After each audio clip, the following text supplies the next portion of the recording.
Meus prezados irmãos, privilégio muito grande poder compartilhar com vocês a palavra de Deus. Talvez para você seja o primeiro culto, né? Eu já estou no 5º. E aqui não pode repetir sermão, que é para gerar conteúdo para a TV. É uma bênção. E eu quero compartilhar com vocês nessa noite sobre como nós, como crentes, famílias crentes, nós devemos enfrentar as tragédias da vida, os traumas da vida. Eu fiquei ontem muito triste quando eu vi aquela pedra se soltando e pessoas que estavam ali, talvez para se divertir no final de semana, muitos perderam ali os seus familiares. Há pouco tempo atrás, em Brumadinho, vocês lembram? A tristeza que foi aquilo lá. Nesses últimos 2 anos, desde março, com o início da pandemia, muitas tragédias, muitas perdas. E tem muita gente machucada, tem muita gente sofrida, tem muita gente precisando retomar a caminhada. Tem muita gente precisando ser levantada por Deus para um novo recomeço. Amém? Amém? E nós estamos aqui agarrados com Deus para fazer isso. Meu coração de pastor não cabe quando eu vejo o sofrimento, as lutas, e a gente fica impotente diante das impossibilidades, né? Das impossibilidades. Mas vamos abrir a Bíblia lá em Ruth, capítulo 1. Farei uma exposição apenas do capítulo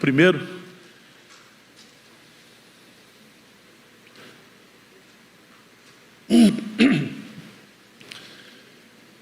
Diz a palavra de Deus, Ruth, capítulo 1. Nos dias em que julgavam os juízes, houve fome na terra. E o homem de Belém, de Judá, saiu a habitar na terra de Moabe com a sua mulher e seus 2 filhos. Esse homem se chamava Elimeleque e sua mulher Noemi. Os filhos se chamavam Malom e Quilion, efrateus de Belém de Judá. Vieram à terra de Moabe e ficaram ali. Morreu Elimeleque, marido de Noemi, e ficou ela com seus 2 filhos, os quais casaram com mulheres moabitas. Era o nome de uma Orfa e o nome da outra Ruth. E ficaram ali quase 10 anos. Morreram também ambos, Malom e Quilion, ficando assim a mulher desamparada de seus 2 filhos e de seu marido. Então se dispôs ela com as suas noras e voltou à terra de Moabe, porquanto nesta ouviu que o Senhor se lembrara do seu povo, dando-lhe pão. Saiu, pois, ela com as suas 2 noras do lugar onde estivera, e indo elas caminhando de volta para a terra de Judá, disse-lhes Noemi: ide, voltai cada um à sua casa de sua mãe, e o Senhor use convosco de benevolência, como vós usastes com os que morreram e comigo. O Senhor vos dê, que sejais felizes cada uma em casa de seu marido. E beijou-as. Elas, porém, choraram em alta voz e lhe disseram: não, iremos contigo ao teu povo. Porém Noemi disse: voltai, minhas filhas, por que ireis comigo? Tenho eu ainda no ventre filhos para que vos sejam por maridos? Tornai, filhas minhas, ide-vos embora, porque eu sou velha demais para ter marido. Ainda quando eu dissesse: tenho esperança, ou ainda que esta noite tivesse marido e houvesse filhos, esperá-los-eis até que viessem a ser grandes? Abster-vos-eis de tomardes marido?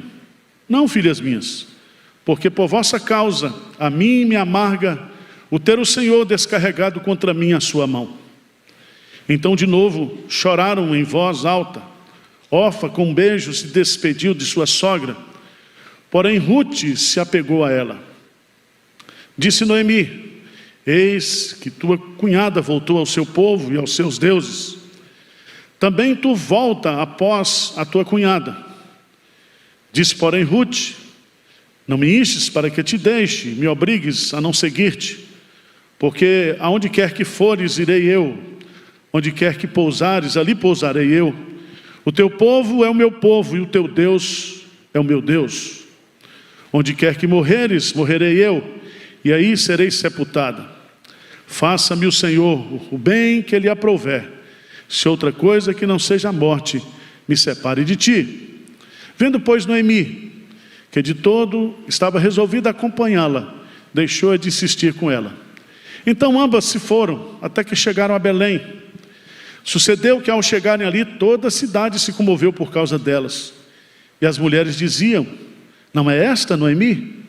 Porém ela lhe dizia: não me chameis Noemi, chamai-me Mara, porque grande amargura me tem dado o Todo-Poderoso. Ditosa eu parti, porém o Senhor me fez voltar pobre. Por que, pois, me chamareis Noemi? Visto que o Senhor se manifestou contra mim, o Todo-Poderoso me tem afligido. Assim voltou Noemi da terra de Moabe com Rute, sua nora, a moabita, e chegaram a Belém no princípio da cega da cevada.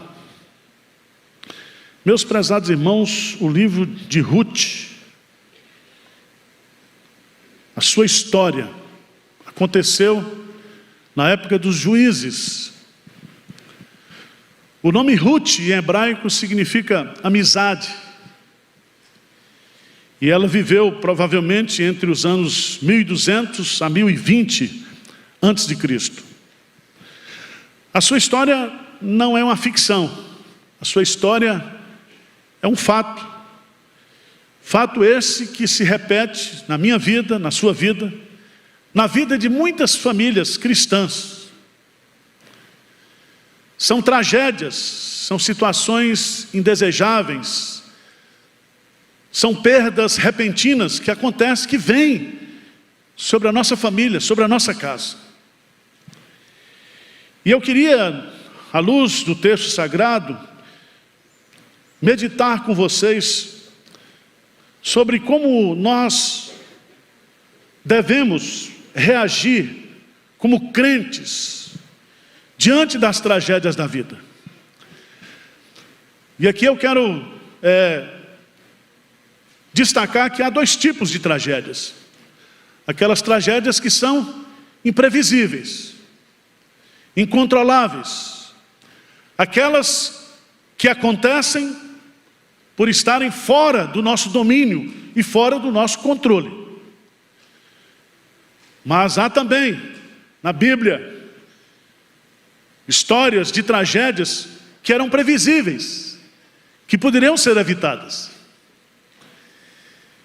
E aí nós precisamos ter total sabedoria e total discernimento, à luz da palavra de Deus, para enfrentarmos essas situações.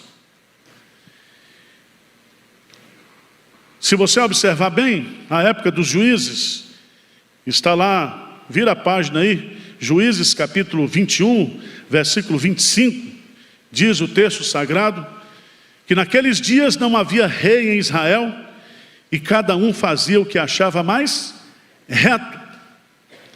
O contexto dessa história é um contexto de anarquia, de falta de governo, de falta de direção, de falta de proteção, de falta de provisão.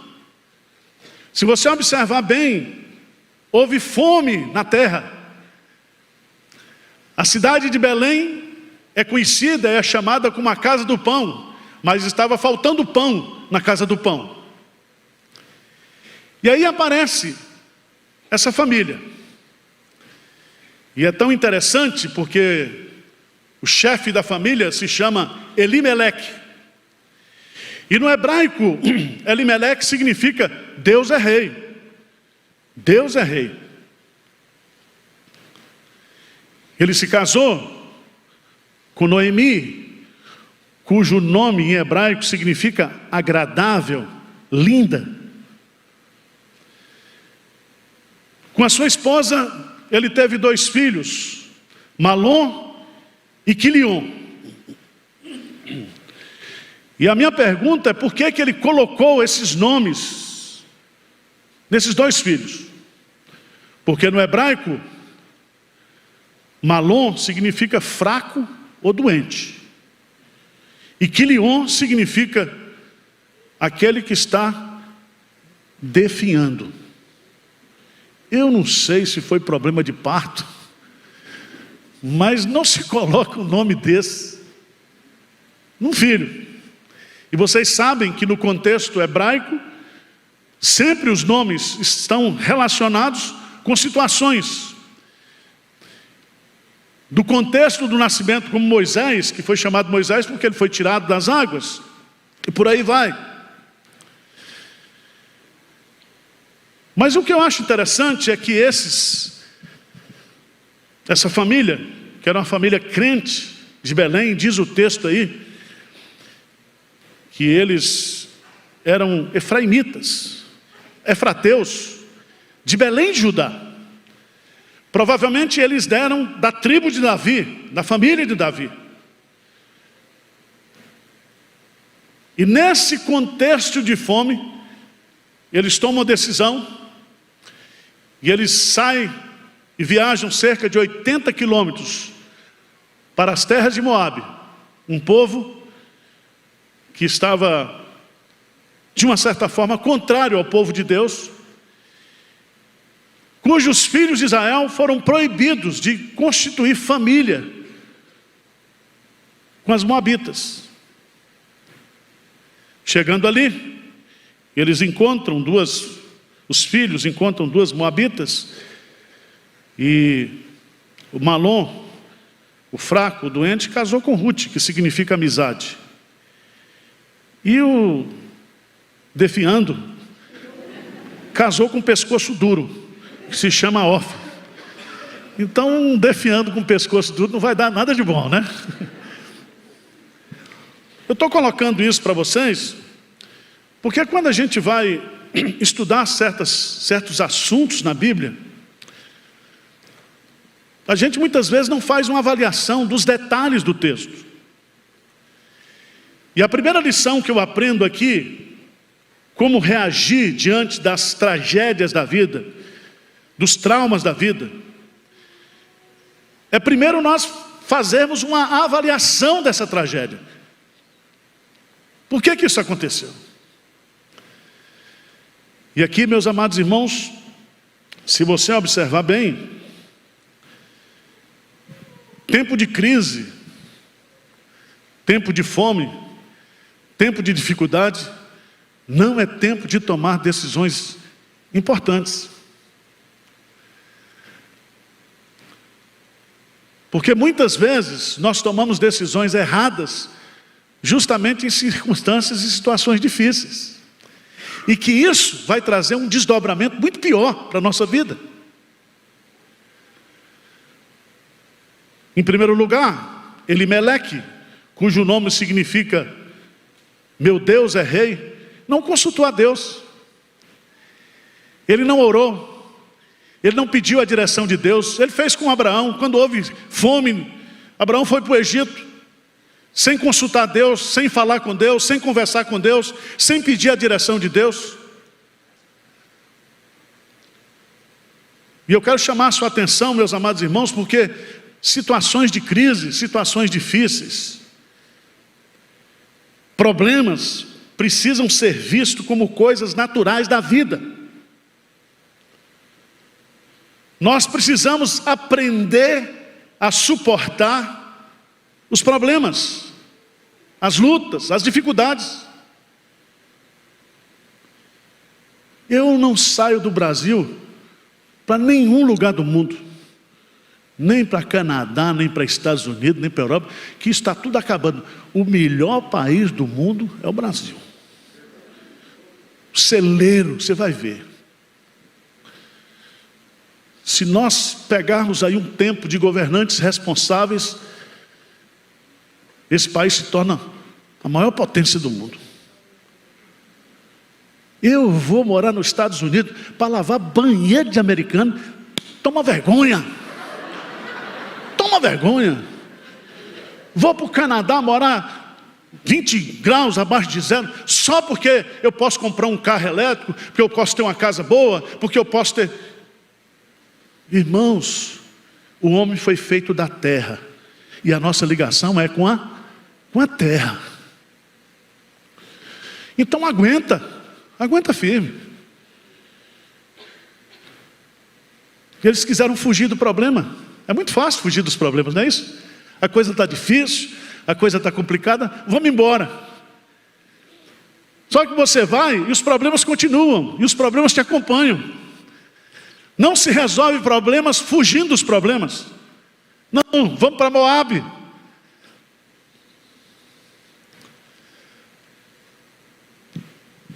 Nós precisamos aprender a usar os problemas a nosso favor. Os problemas geram em nós a capacidade de resiliência, de solução. São os tempos de crise, oportunidades grandes e sobertas. Crise, problema, é tempo da gente se reinventar, de se recriar, de encontrar soluções. E Deus, Ele disse que estaria conosco todos os dias. Dias difíceis, dias maus, né, minha filha? Dias maus. Eu e o pastor Hernandes, os últimos dias são maus.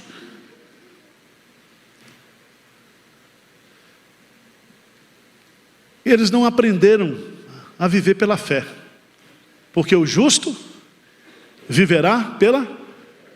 Quem foi que nos ensinou isso? Abacuque.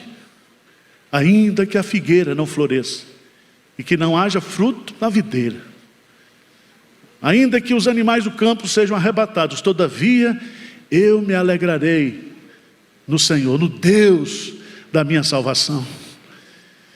Irmãos, a fé cresce na dificuldade, a fé cresce no problema, a fé cresce na escassez, a fé cresce na tragédia.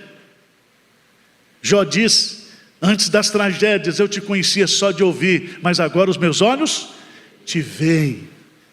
E porque ele aguentou, Deus restituiu a ele tudo.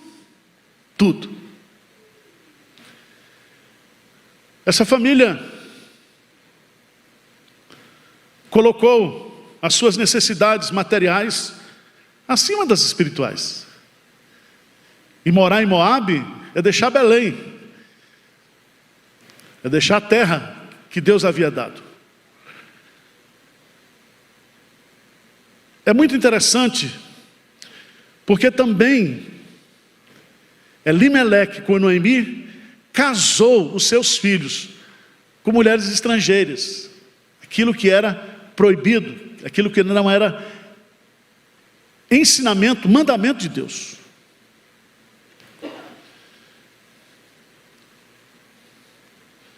As consequências vieram. 12 anos se passaram, morre Elimeleque, morre o Malom, o fraco e o doente, e o Quilion, definhado, definhou de vez, morreu. Ficou agora Noemi sozinha, isso num contexto judaico, viúva, sem filhos, ou seja, completamente o quê? Desamparada. Desamparada. Eu quero chamar a sua atenção, porque nós muitas vezes, nos problemas que a gente enfrenta na vida, nós precisamos reconhecer que tomamos decisões erradas. Tragédias acontecem, traumas acontecem, porque nós não buscamos a direção de Deus quando nós deveríamos buscar a direção de Deus. Vocês estão entendendo ou não? Eu não estou falando aqui das tragédias imprevisíveis, eu estou falando das tragédias previsíveis. Porque muita gente, quando chega no ano novo, acha que vai mudar tudo. Não, quem precisa mudar é você. Nós é que precisamos mudar. A nossa atitude, as nossas decisões, os nossos planos, os nossos conceitos. Porque Deus não vai fazer aquilo que eu e você, nós, temos que fazer. Ok?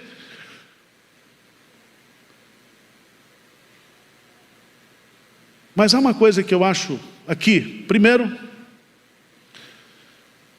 avaliando a tragédia, essa tragédia aconteceu porque decisões erradas foram tomadas. Segundo lugar,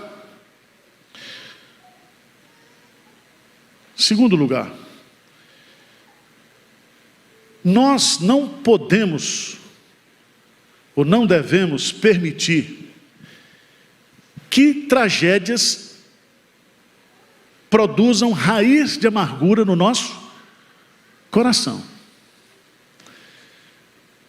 Veja, meus amados irmãos, que a situação de Noemi, veja lá no versículo 13, no versículo 13 de Ruth, capítulo 1, ele diz: porque por vossa causa a mim me amarga o ter o Senhor descarregado contra mim, o que? A sua mão. Veja que ela está dizendo que tudo aquilo que aconteceu foi uma sessão de descarrego. Deus descarregou sobre ela, sobre a família dela, sobre a casa dela, toda a sua ira.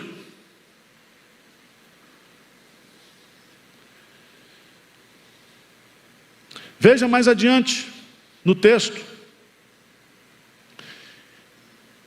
que no verso 20, quando ela chega de volta para Belém, ela diz: não me chameis, versículo 20, Noemi, chamai-me Mara, porque grande amargura me tem dado o Todo-Poderoso.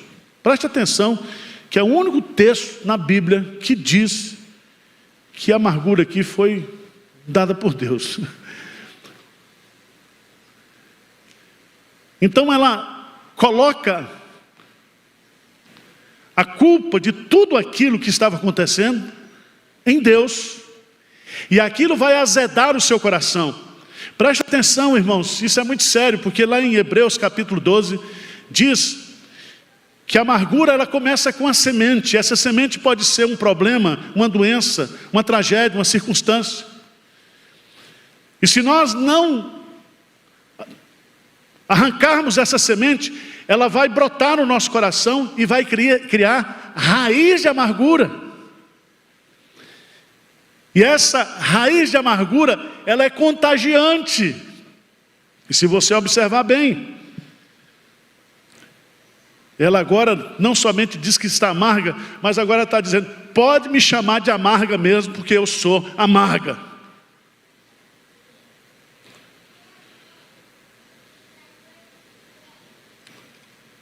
Isso é muito sério.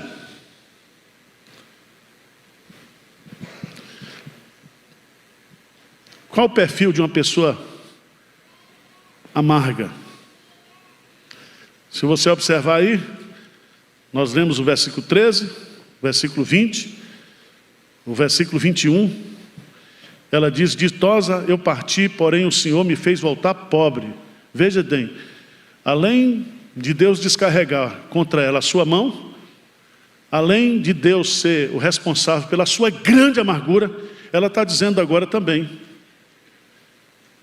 que Deus é a causa da sua pobreza. Deus me tirou tudo, eu estou pobre porque Deus me tirou. E é interessante porque ela vai usar, tanto no verso 20 quanto no verso 21, e ela conhecia, ela era crente, ela usa a expressão Todo-Poderoso, e a expressão El Shaddai, que está lá em Gênesis capítulo 1, quando Deus se revela para Abraão: eu sou o Deus Todo-Poderoso, anda na minha presença e ser perfeito. Ela conhecia a Torá, ela conhecia os nomes de Deus, e ela usa claramente aqui dizendo: o Todo-Poderoso, esse que pode tudo, é que está fazendo tudo isso na minha vida. Irmãos, pessoas amargas culpam os outros por seus problemas. Culpar a Deus por vários motivos errados, falando muito e querendo que Deus conserte logo. Esperamos que Deus resolva tudo, mas a gente não conserta os nossos erros. Pessoas amargas derramam a sua amargura sobre os outros. E a amargura é como uma bactéria, ela contamina. E o autor aos Hebreus diz que pode nos levar a separar da graça de Deus. Está lá, Hebreus capítulo 12. Então avalie a sua tragédia, reconheça os seus erros, porque essa tragédia aconteceu. Não permita que o seu coração somatize isso com amargura, com ressentimento, com revolta.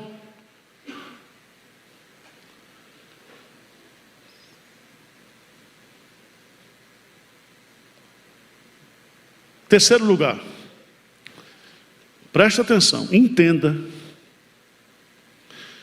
que as tragédias, mesmo aquelas cujas quais eu sou responsável,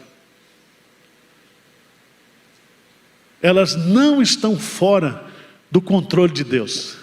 Amém?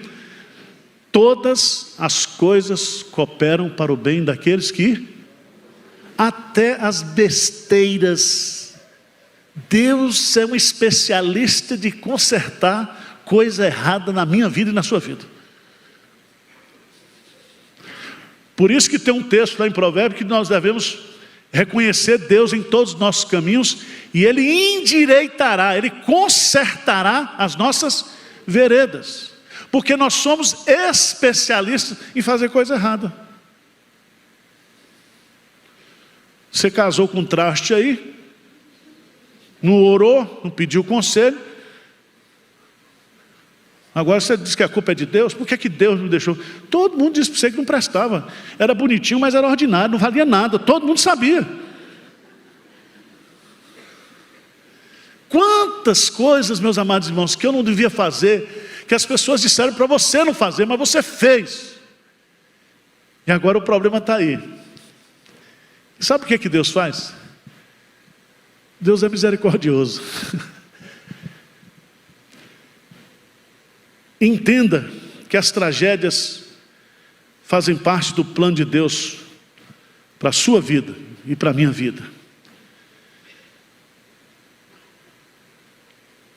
E aqui eu aprendo uma coisa muito interessante.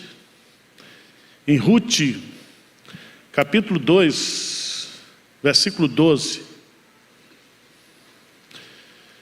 Deus vai colocar na vida de Ruth, na vida de Noemi, um parente que é chamado de Goel, o libertador. Aquele que vai ser usado por Deus para restaurar essa família. Aquele que Deus vai usar para dar um neto para Noemi. E esse menino será o ancestral do rei Davi. Porque eles eram de onde? De Belém. E tu, Belém, Efrata. Ele era efrateu. Ele era da raiz de Davi. E Deus então vai trabalhar. E Deus está trabalhando. Porque se a história só terminasse no capítulo 1, não, tem o capítulo 2, 3 e 4. Você depois lê em casa. Mas tudo que está acontecendo aqui está totalmente sob o controle de Deus. Então lê comigo, por favor, Ruth, capítulo 2, versículo 12. O que é que diz aí? O Senhor retribua o teu feito e seja cumprida a tua recompensa do Senhor, Deus de Israel, sob cujas asas vieste buscar o quê? Refúgio. Preste atenção. Entender que as tragédias fazem parte do plano de Deus para a minha vida me leva a buscar refúgio à sombra do Onipotente, a buscar refúgio sobre as asas do Todo-Poderoso. E eu acho bonito, se você quiser dar um pulinho lá no Salmo 57, Salmo 57, no versículo 1.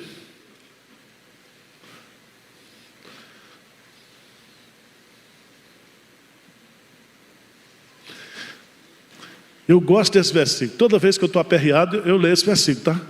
Aperreado é um termo nordestino, tá? É quando você... aperreado.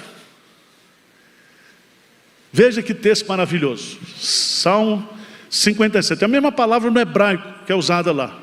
Salmo 57, versículo 1. O que é que diz? Tem misericórdia de mim, ó Deus. Tem misericórdia, pois em ti a minha alma se refugia. À sombra das tuas asas me abrigo, até que passe o quê? As calamidades. O pau está cantando. A coisa está dura. A situação está difícil. Onde é que você tem que buscar refúgio? No Senhor.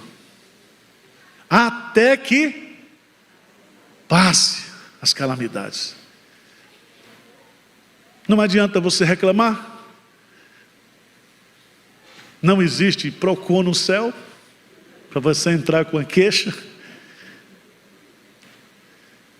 Você precisa se refugiar em Deus. Você precisa buscar proteção, conforto, consolo sob as asas do Altíssimo. Isso parece muito simples, muito singelo, mas a gente não tem outra alternativa.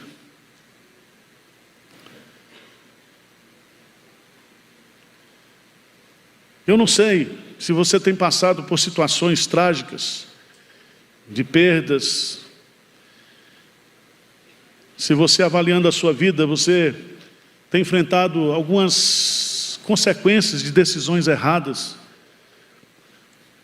Mas a palavra de Deus para você nesta noite é que Deus está aqui para consertar, para te animar, para te levantar. E que Deus, Ele não desperdiça sofrimento na vida dos seus filhos. Ainda que nós tomemos decisões erradas, ainda que nós erramos muitas vezes, o fato de eu errar não diminui o amor, a graça e a misericórdia de Deus na minha vida. Ele é meu Pai, Ele é o meu Deus, Ele é o Deus de promessa, Ele é o Deus da segunda chance, Ele é o Deus da segunda oportunidade, Ele é o Deus que é tardio para se irar, Ele é longânimo na sua misericórdia, Ele é o Deus que não pisa aquela cana que já está quebrada. Ele é o Deus que não apaga aquele fifó que fumaça. Ele restaura, Ele levanta, Ele anima, Ele tira a gente do monturo e coloca assentado entre os príncipes. Esse é o nosso Deus, o Deus da tua vida, o Deus de Ruth. E é tão bonito isso, porque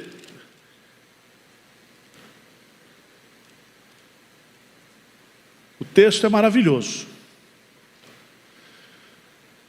E você vai descobrir, lá no final, no capítulo 4,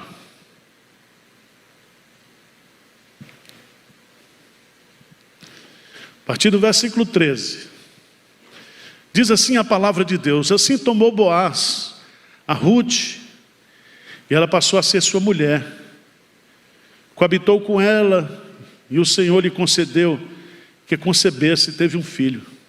Lê comigo o versículo 14, o que é que diz? Então as mulheres disseram a Noemi: seja o Senhor bendito, que não deixou hoje de te dar um neto, que será teu resgatador, e seja afamado em Israel o nome deste. Ele será restaurador da tua vida e consolador da tua velhice, pois tua nora que te ama o deu à luz, e ela te é melhor do que 7 filhos. Noemi tomou o menino e pôs no regaço, e entrou a cuidar dele. E as vizinhas lhe deram um nome, dizendo: a Noemi nasceu um filho, e lhe chamaram Obed. Este é o pai de Jessé, que é pai de Davi. Que coisa extraordinária, meus amados irmãos. A tragédia do capítulo 1 não é o fim da história dessa família. Não é o último capítulo, porque o último capítulo quem escreve é Deus. E aqui está extremamente claro que Ruth, que foi preservada, Orfa foi embora, os 2 filhos se perderam, mas Ruth foi preservada. E ela lhe valeu muito mais do que muitos filhos. Deus estava escrevendo a sua história. Amém? Desanima não. Se você for pular da ponte, me chama que eu pulo junto. Pastor, é para isso. Agora no lugar mais raso, tá? Que eu não sei nadar. Quantas lutas, quantas tristezas. Às vezes dá um desânimo, né? Diz, Senhor, me leva logo. Igual Paulo, né? Paulo diz, às vezes dá vontade de partir. Estar com Cristo é muito melhor. Mas se Deus ainda nos preserva aqui, você não morreu de Covid ainda, né? Agora é Ômicron, se prepare. Depois vem outras versões. Segundo a Dilma, Ômicron só dá em homem, é Ômicron, para matar homem. Então fique esperto, porque vão aparecer muitas cepas aí, e se Deus não nos proteger, nós estamos perdidos. Tá certo? Vamos ficar de pé? Vamos orar? Você está aqui hoje com o coraçãozinho apertado.